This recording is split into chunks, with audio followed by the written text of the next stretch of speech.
কোথায়? আপনি বুঝতে পারছেন আমি বিরক্ত হচ্ছি, তারপরও কেন আপনি আমার পিছে আসছেন? আপনি শুধু শুধু আপনার সময় নষ্ট করবেন না প্লিজ। আপনি বাবা মার লক্ষ্মী ছেলের মতো ঘরে থাকেন, সেটাই আপনার জন্য ভালো হবে। আপনি আমার পিছু আসবেন না।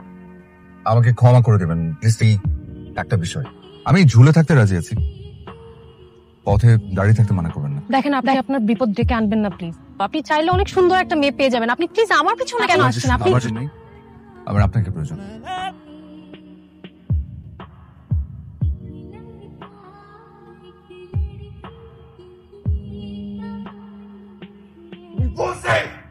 আজকে না একটা ঝামেলা হয়ে গেছে। কি ঝামেলা? ছেলেটা আমার সাথে কথা বলেছে। এটা তো বেশ জ্বালাইতেছে। চরম বখাটে। বখাটে হয় না, দেখে তো ভদ্র ছেলেই মনে হয়। তুই কি ছেলেটাকে পছন্দ করে ফেলছিস? তুই মনে হয় আমার বাবাকে চিনিস না। না, আমার ভাগ্যে এসব প্রেম ভালোবাসা কিছু নেই। বাবা যাকে পছন্দ করবে আমার তাকেই বিয়ে করতে হবে। তাহলে এক কাজ কর, ছেলেটাকে মিষ্টি ভাষায় তো না করে দে। তোর কি মনে হয় আমি মানা করিনি? তুই তো আমার বাবাকে জানিস। আমার বাবা যদি কোনোভাবে টের পায় না, অনেক বড় ঝামেলা হয়ে যাবে। মানে বুঝলাম না তো। আমি আজকে তোর হবু ভাবির সাথে কথা বলছি। কি কথা বলছোস? Yes. কথা অনেক কথা। তোর হবু ভাবি কি বলে জানিস? কি বলছে? প্রপোজ করতে। ও মাই গড, এটা তো দারুণ ইন্টারেস্টিং একটা ব্যাপার। আমার বাবাকে আমি অনেক ভালোবাসি, অনেক সম্মান করি। আমার বাবার কোনো কথা আমি অমান্য করি না। আমার বাবা আমাকে অনেক রেস্ট্রিকশনের মধ্যে বড় করেছেন এবং এখনো করছেন। বাবা এসব প্রেম টেম পছন্দ করেন না। আমার বাবা আমাকে যে ছেলেকে বিয়ে করতে বলবে আমার তাকেই বিয়ে করতে হবে। আমার বাবা আমার সাথে যার বিয়ে ঠিক করবে তার গলায় আমি ঝুলে পড়বো। ওকে, আমি আপনার বাবার পছন্দের ছেলে হব। আপনি ট্রাই করতে পারেন। আপনি যদি আমার বাবাকে ইমপ্রেস করতে পারেন, তার পছন্দের লিস্টে আসতে পারেন। কিন্তু যদি আপনি সেটা করতে না পারেন, তাহলে আপনি প্লিজ আমাকে ক্ষমা করে দিবেন। আমার আপনাকে সরি বলা ছাড়া আর কোনো উপায় থাকবে না। আমি যদি বলি যে আপনার সরি বলতে হবে না, তাহলে সেটা আপনার সৌভাগ্য। কিন্তু আপনি অনেক ওভার কনফিডেন্ট। আমি আমার বাবাকে হাড়ে হাড়ে চিনি। আপনি যদি আমাকে বারবার ডিস্টার্ব করেন, আমি কিন্তু আপনার নাম্বারটা ব্লক করে দেবো। জানি। ডোন্ট ওয়ারি, ডিস্টার্ব করবো না। Thank you. এখন গেলে কি আপনার বাবাকে পাওয়া যাবে? আমার বাবার অফিসে। আপনি বললেন না এখনই দেখা করবেন। এখনই? আচ্ছা। না, ভয় পাবো কেন? ভয়ের কি আছে? প্যার কিয়া তো ডরনা ক্যা জব। হ্যালো, বাবার সাথে দেখা করেছেন? না, খুব তো বলেছিলেন তাই না, প্যার কিয়া তো ডর না কিয়া। মানে উনি পুলিশ জেনে একটু ঘাবড়ে গেছিলাম, মেন্টালি প্রিপেয়ার ছিলাম না তো। মানে আপনার সাথে কথা বলার আগে আমাকে অনেক সাহস অর্জন করতে হয়েছিল। সেটা যেহেতু পেরেছি, শিওর থাকেন যে আপনার বাবার সঙ্গেও পাবো।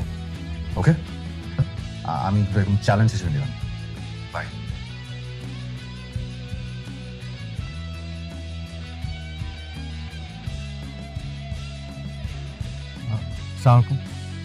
ওয়ালাইকুম সালাম। জি আঙ্কেল, কিছু বলবেন?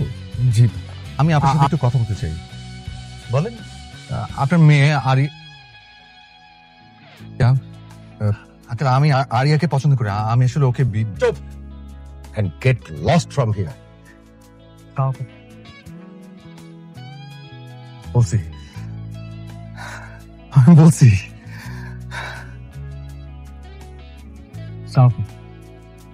আঙ্কেল, আঙ্কেল,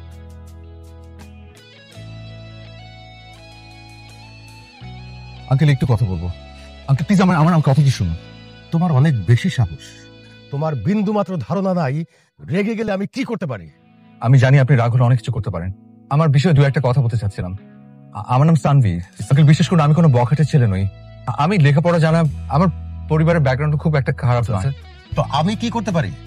আঙ্কেল প্লিজ আপনি পুরোটা তো শুনুন। আমার বাবার নাম। ওয়েট, তুমি এখান থেকে এখন চলে যাও। আমি সামনে তোমার ভালো কিছু দেখতে পাচ্ছি না, খুব খারাপ কিছু দেখতে পাচ্ছি সানভি। আমি যেন তোমাকে ফার্দার এখানে না দেখি।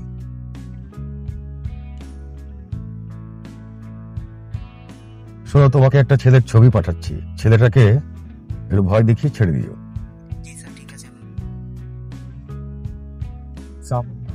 আঙ্কেল প্লিজ আমার কথাটা শুনুন। Uncle please, uncle.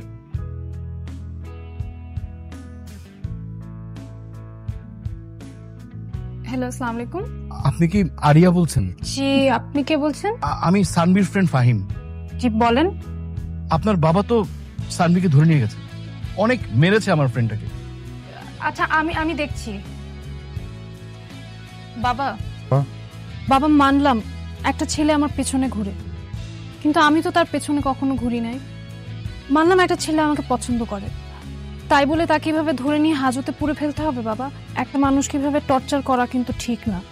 সে যেটা করেছে সেটা ঠিক করেনি, কিন্তু তোমারও কিন্তু এরকম ক্ষমতার অপব্যবহার করাটা ঠিক হচ্ছে না বাবা। বাবা, আমি অনেক খুশি হব যদি তুমি তাকে ছেড়ে দাও। ছেলেটাকে মেরেছো কেন? কেন মারতে গেলে? না না, ওকে ছেড়ে দেওয়ার ব্যবস্থা করো। আমি ওকে আসতে বলেছি, বসো। কেন এরকম বাড়াবাড়ি করলেন বলেন তো? কেন শুনলেন না আমার কথা? দেখেন এখন আপনার অবস্থা। I'm fine. আপনি টেনশন নিন, আম সিরিয়াসলি আমাকে ও ভালো হয়েছে। তারপরও যদি আপনার বাবা আমাকে মাইট দিয়ে বুঝে আমি তার মেয়েকে কতটা ভালোবাসি। সে ভালোবাসাটা আসার কথা রাখেন। তাহলে কি কোনো হাসির কথা বলবো? এখন তো জোকস মনে পড়তেছে। না সিরিয়াসলি দোস্ত, কোন জোক না, সিরিয়াসলি টেস্টি।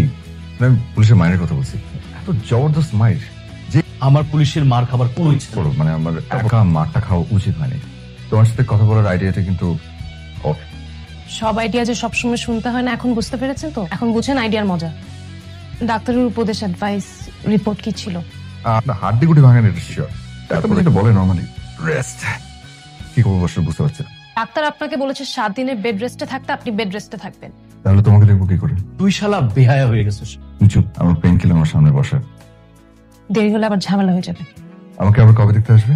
জানি না। না লিখতে আমি চলে আসবো। আপনি এরকম পাগলামি করবেন না, আপনি রেস্ট নেন, আমি আসি।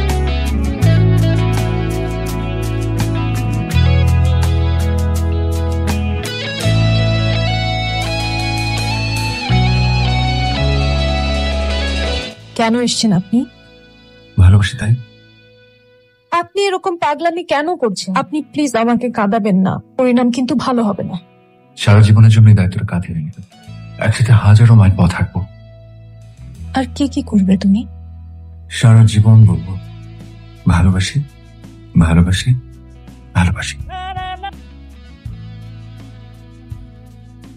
কিছু বলবে? হ্যাঁ বাবা, তুমি কি আমাকে কখনো বিয়ে দেবে না? আমাকে কি সারা জীবন পুতুলের মতো সাজিয়ে রাখবে বাবা?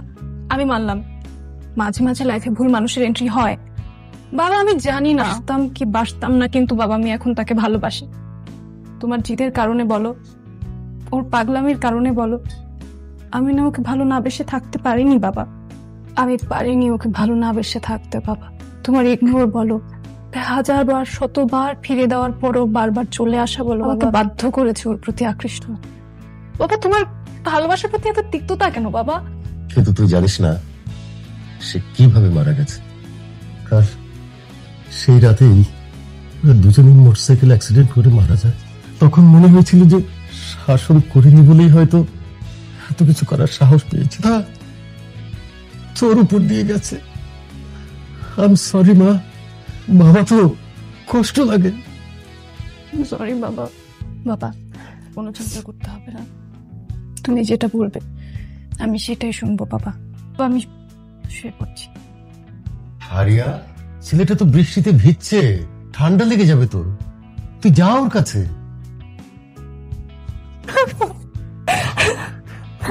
বাবা আমি বাবাকে বলেছি কি? সারাটা জীবন আমি তোমার গলায় ঝুলে থাকতে চাই।